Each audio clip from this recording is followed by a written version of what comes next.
Hey foodie, Nuria Almuradi here, and welcome back to My Go-To. Today, I'm gonna take you into the exuberant and lively Middle Eastern culinary scene right here in New York City. Born and raised in New York, my mission is to spotlight the absolute gems of Middle Eastern culture. From the classic halal carts in Manhattan to the bustling corners filled with aromatic spices in Bay Ridge, I love showcasing all the wonders the city has to offer from my community. In this episode, we're hitting up everything. It is a free iftar dinner for the entire community. From the hottest late night coffee spots to Michelin-starred magic. So I took the pumpkin as the theme of the dish. And even uncovering some crucial Black culinary history. It's called karkadeh in Egypt. It's called bisa. Now I'm familiar. Trust me, this is gonna be a magic carpet ride of taste and flavors. Now I gotta get back to work. I'll see you later. Come on, yalla. As a Yemeni American growing up in the Big Apple, I don't see many faces that look like me on TV or in magazines. Prompted by my desire to represent my culture and connect with my people, I started making content on social media. Today, Lumi is gonna teach me Egyptian. I'll be deciding what I'm wearing today to Muslim's birthday party. From our stunning hijabs and soul-stirring prayer to the insane variety of dates and spices that fuel our feast, it's a culture that's rich, deep, and straight up beautiful. Today, we're exploring the spots where Middle Eastern Americans are redefining New York City's food scene. But first, we're kicking things off with a hidden gem run by Powerhouse Woman that's held on to its Michelin star for a solid 12 years. How is it like opening up the Musket room or doing these projects as a female? Both of my executive chefs and my twin sister, who's my business partner, and our F&B director, our beverage director, our wine director, our head bartender here. There's just like a lot of really strong women who feel really comfortable in this space and in their roles, probably because of, in part, of my leadership. I feel good. Y'all feel good? Yeah! We are like sisters. Really appreciate it. I love you, Charlie. I think we're still kind of over-delivering. I think we're still a little bit underestimated, especially as we are starting to grow our own business, Elizabeth Street Hospitality. We have 3 restaurants now. And I guess it's like to be proven that we can do it all, as they say. After the incredible chat with Jennifer, we're now heading back into the kitchen to see Chef Mary Atiya work her magic. Fun fact, her Lebanese dad's influence is a big part of her cooking. Talk about a cultural fusion. Do you feel like your Middle Eastern upbringing with food and everything, has that influenced these spices that you use in your dishes? Or I think I always gravitate towards some of the spices, but also just some of the lighter, brighter flavors, like lemon and olive oil are always generally tend to be a go-to dressing or flavor for a dish versus kind of things that are more rich like butter and cream. all right, so what do you have for us today? I have a really nice kind of fall winter dish that's on our Musket Room vegan menu right now.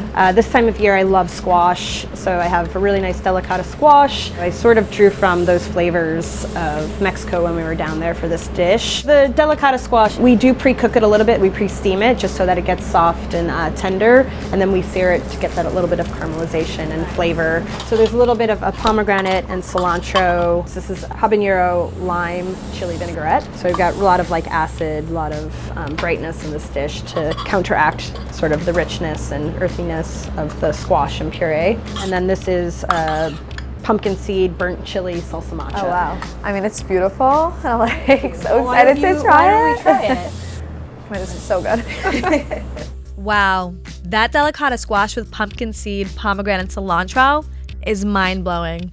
The flavor dimensions are so complex. That hint of cilantro, that spicy kick, it's something else entirely. This isn't just food, it's an experience. The Musket Room's magic doesn't stop with Chef Mary. Meet Chef Kamari, the pastry powerhouse. She's a James Beard Award semifinalist, a rising star, and I'm hoping to snag some baking wisdom from her. I don't know anything about baking. Oh, you don't? Like you've never baked? I've tried to make cookies, but it's always burned or super thin. Ooh, girl. Girl, I follow the recipe. I just don't know what's going on. Today we're going to make a very traditional French dessert that was brought to America by James Hemings. It's named Il Fulton. Wait, hold on. Look who just walked in. Dr. Jessica B. Harris. The Netflix show High on the Hog was actually inspired by her book with the same name, and she's a legend. Il Flottant in French, as you know, means floating island. So when they're plated traditionally, it looks like a floating island. But also when you do that sort of almost like a quenelle, it looks like an egg. Yes. So snow eggs. Yes. So that would be my idea. That's what we're gonna do today. Okay. I have the 2 spoons. Are you ready to quenelle? Well, I don't quenelle. We'll see. I'm going to take both and just kind of revolve around it.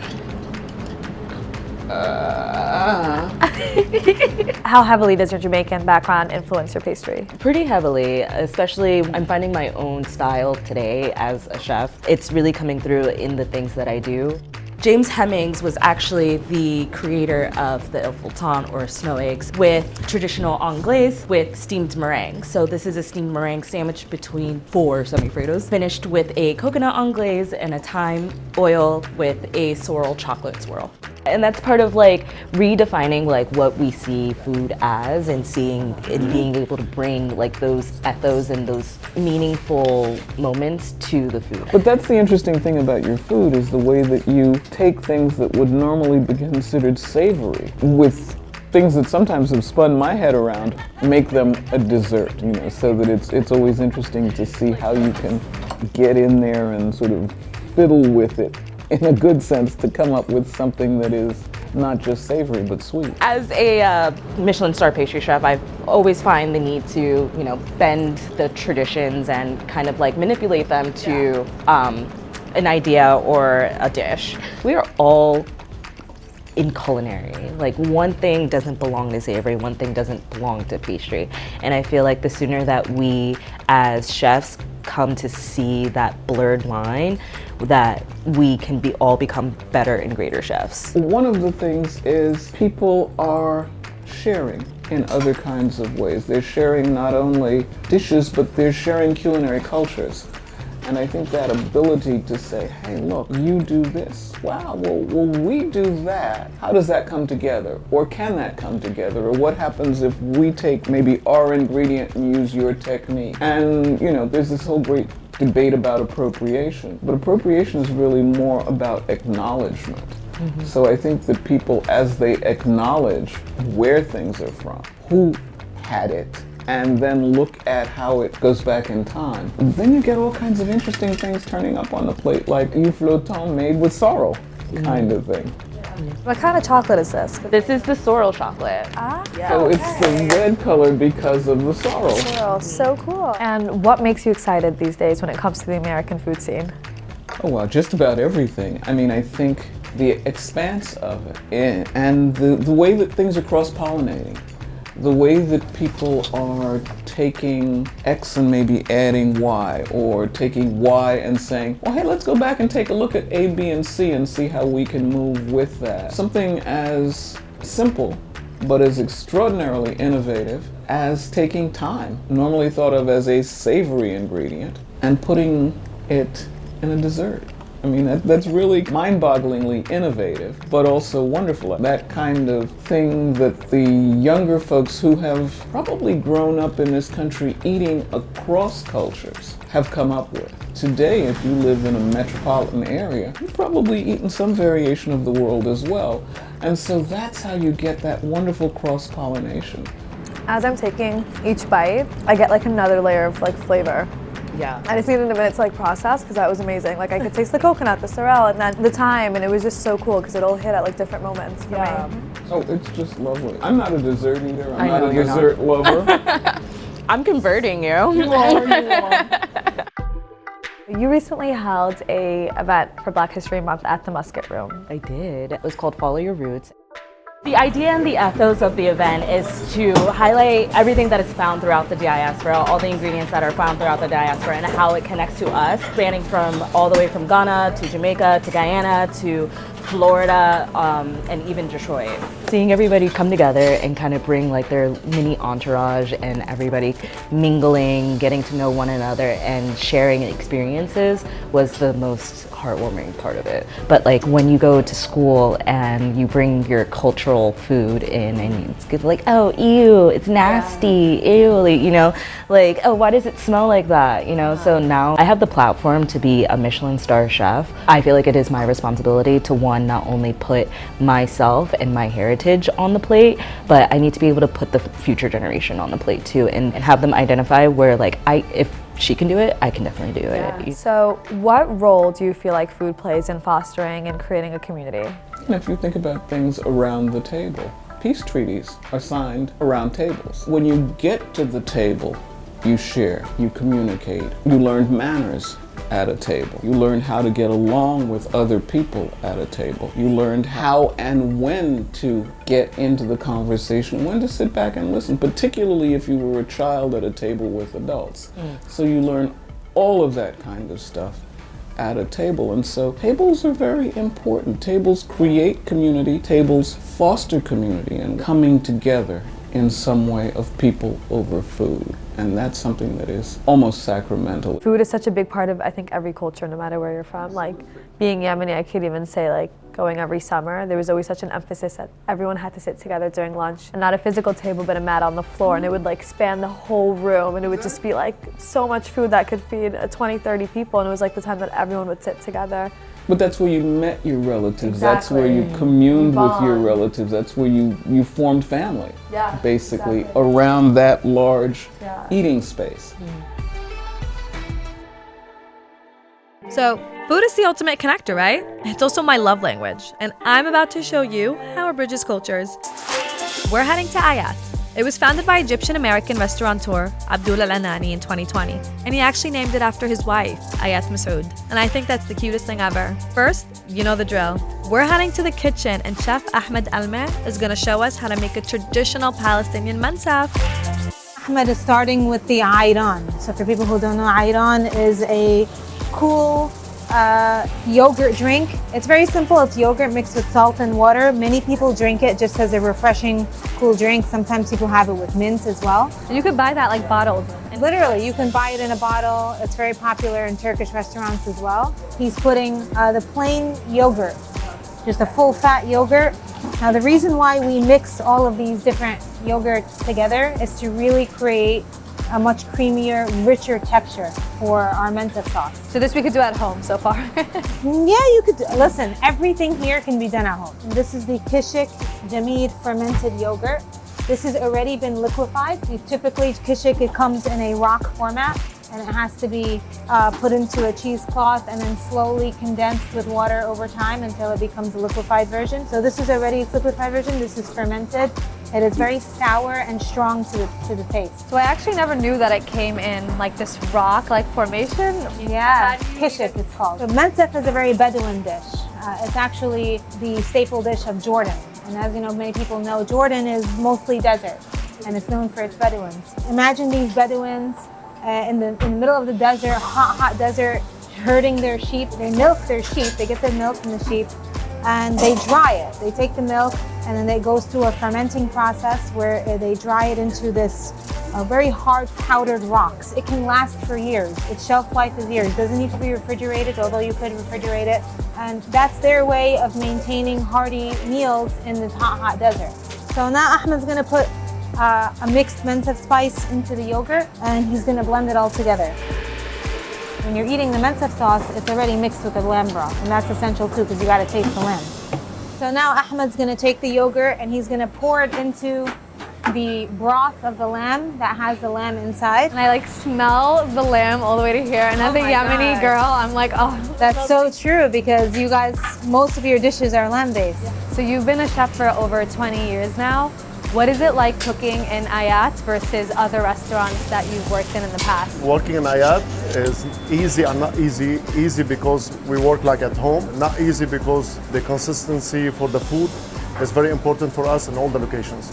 And I want to say that Ahmed has been, ever since he's joined the Ayat family, he has been the biggest asset to the Ayat team, because it is so difficult to find a talented Middle Eastern chef who his home to our traditional dishes, to maintain the consistency in his heart is home to these Middle Eastern dishes and it's not foreign to him, to maintain the consistency across the restaurants, we wouldn't be able to scale and grow without him. At this point, we just need to let the lamb boil with the yogurt sauce because the fermented yogurt is going to help break down the proteins in the lahma, in the meat, and it's going to make it very tender, fall apart type of tender. So it needs about like a good 30 minutes, Ahmed? Yeah, 30 to 40 minutes. Yeah. While the lamb simmers, I'm catching up with Ayat and Abdul. I'm eager to find out how this incredible restaurant came to be. What was the inspiration behind opening Ayat? I've always had a passion for Palestine growing up. I grew up with a lot of Palestinians in Al-Nur school. I always heard these traumatizing stories of them going back home, getting stopped at the borders for days or hours, and their land being taken away. So I've always had this thing in me about Palestine. So I decided to keep that cuisine focused on Palestine, the traditional dishes of Palestine within this concept, and just went from there. What's a common perception about Palestine that you've encountered or that you feel like people have?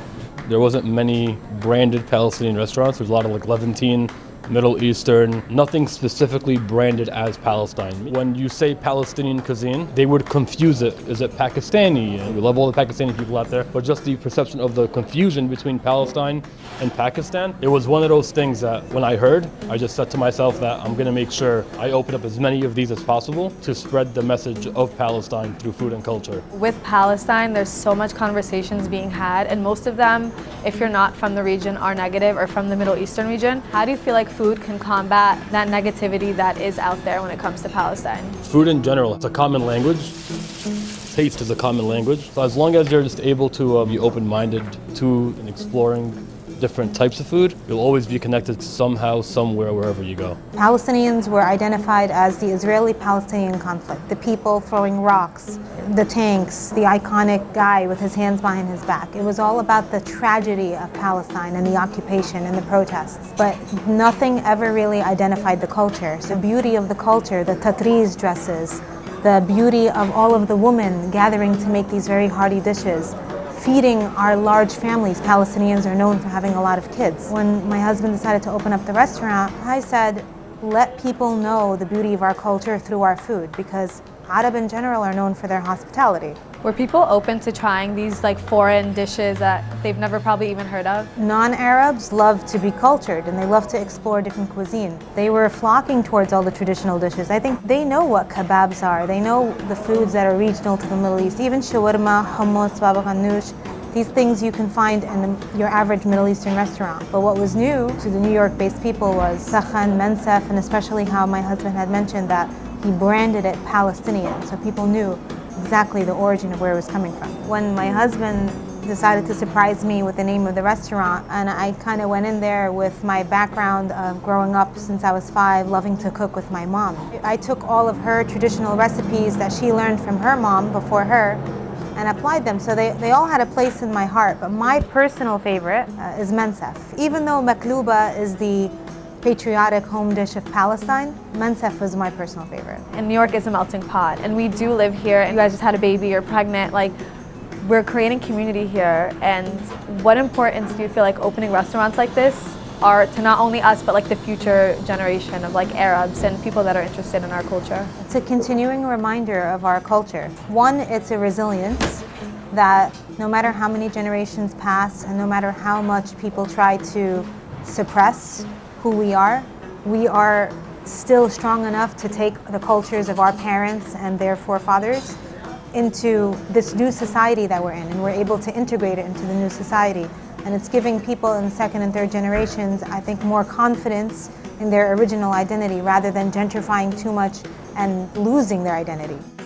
It's more like a mission behind it, where it's not just serving food. Serving food, making good food is easy, but the message that you want to give to the people that do enter your home, your restaurant, is like a positive message for Muslims, because we've always had a bad reputation in the media since 2001. I feel like second, third generations, we need to kind of stand up for ourselves and try to like talk out loud of who we really are as Muslims. You know, we don't hate Christians, we don't hate Jews, we don't hate anybody. Like, Islam means peace. It roots from the word salam. I feel like it is our responsibility to kind of push that positive message out there about us as a Muslim, as Arabs, to kind of just pave the way for the next generation, that when they grow up, it's a lot easier for them to kind of survive in this type of society. All right, it's almost iftar time. Breaking fast during Ramadan. The sun is down and it's time to feast. So we also break our fast with a date. It's part of our custom in religion. And you see how he's able to pull apart that meat just with his fingers? That's how soft. That's exactly the way the meat needs to be. That's when you know it's done the right way. And then part of Arab culture and hospitality is like serving people to eat. Thank you so much. I'm excited. This is my first bite of mensef. I had mensef once about like 10 years ago. What? Don't quote me on that, yeah. So this is actually, I feel like it's my first time having it. It's not always the same too. You're gonna see it tastes different depending on who makes it. Wow, you guys did such a good job balancing the different like flavors in here. That's exactly why we mix the yogurts. Iftar is more than just breaking fast. It's a community celebration. Every year during Ramadan, Ayat throws this massive free public iftar, open to everyone, no matter their background, religious beliefs, or ethnicity. It's all about bringing people together, and you know I wouldn't miss that for the world. I'm here today to get the social media content, so I'm going around interviewing people, recording the line. If you take a look, it like extends the whole avenue, which is crazy, and people are just waiting to have some iftar. My favorite Palestinian dish is mensef. I'm not sure of how many people are here tonight, but we have 3,000 plates that are grabbing and going right now. If we're done with all our plates by the end of tonight, that means 3,000 people, or some people took seconds. After that amazing meal at Ayat, it's time for some authentic Yemeni coffee. We're hitting up Qahwah House, a Muslim-owned hotspot that's all about Yemeni coffee and sweets. This place is so special to me. Since we don't drink alcohol, coffee's become our social drink. It's where we hang out at the end of the day, and it's basically our Arab Soho house. So this is like the post-Tarawih hangout spot for the Muslim community in New York City. So Tarawih is the prayer that you make after you fast, and as you could tell, this is basically everyone's like catch-up spot. You come get a cup of tea, you come get dessert, you see your friends, and it is packed, and it's actually only gonna get more packed because prayer just ended. The Adini Chai at Qahwah House takes me right back to Yemen, but it's become so much more than that. It's community, it's love, it's socializing, and it's everything I stand for. That's a wrap on this episode. I hope you guys love this culinary adventure. For more food content, find me on Instagram, Nuria_A93, and don't forget to subscribe to Localish. See you next time.